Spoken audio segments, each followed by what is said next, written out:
Welcome back. Well, Democrats are now doubling down, slamming President-elect Trump's most recent administration picks as racist. Now critics are urging him to reconsider the appointment of Senator Jeff Sessions. Listen to this.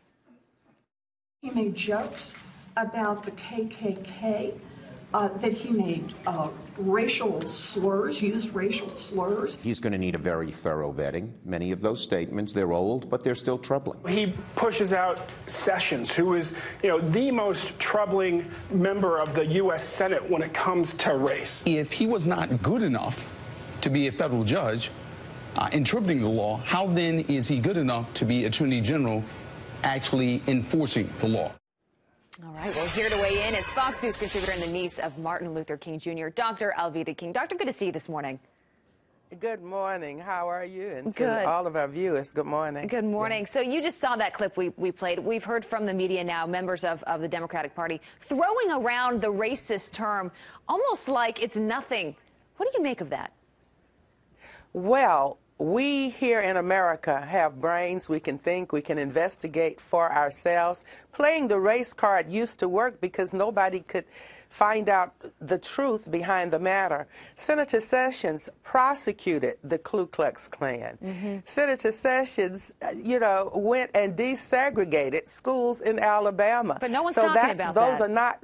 But nobody wants to talk about that because they want to say he's a racist and he banned these racist slurs. Take it out of context. But he prosecuted the KKK. So throwing the race card against somebody who prosecutes racists, it does not add up. Something that your uncle, Dr. Martin Luther King, talked about a lot was forgiveness and coming together and moving on from things. Why is it today that it seems that the media and in this case the Democrats are having such a difficult time moving on from something that happened decades ago? We all have a past. We all have moments where we say, you know what, I probably would have handled that differently. I probably would have said that differently. Why as a community today do we have such a hard time moving on and forgiving people? I was an activist in the 20th century, in the 1960s. I was a youth activist and organizer. My dad, Reverend A.D. King, my uncle, Dr. Martin Luther King Jr., taught me very well, and my granddad, Daddy King.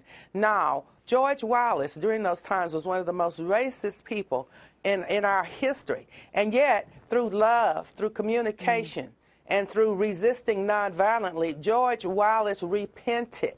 And I believe the heart of the servant leader can draw that out of anybody. So that's why I'm even looking at Mr. Trump, his administration, his choices.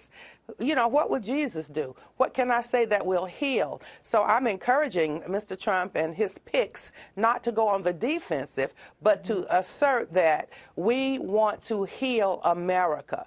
We want to work together for America. And that's the voice that has to continue. And sanity. The media did not, Kellyanne Conway is right, did not prepare us for a Trump win. And so now we have that. Are we going to keep splintering and dividing, or are we going to come together? Right. That's such a great point. So I want to get your thoughts on this story we've been covering for the past 24 hours, the play Hamilton. I know you've heard about it.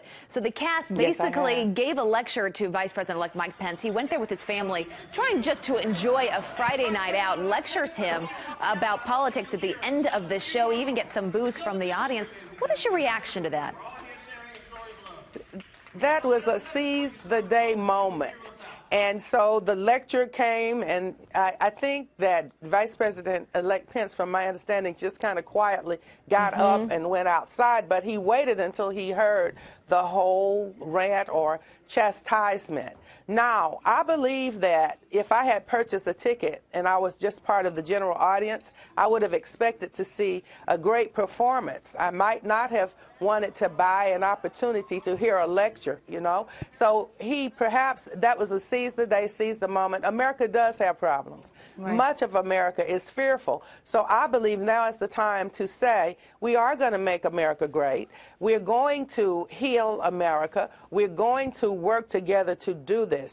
So rather than to splinter and divide, I believe this is another opportunity to call for unity. And you're right, Mr. Pence did handle that moment beautifully. I love your advice to them of rise above it. Let's come together as a country. And I think so far we've seen Mr. Trump and Mike Pence do that pretty beautifully over the past week or so. So it's good to have you here this morning. Yes.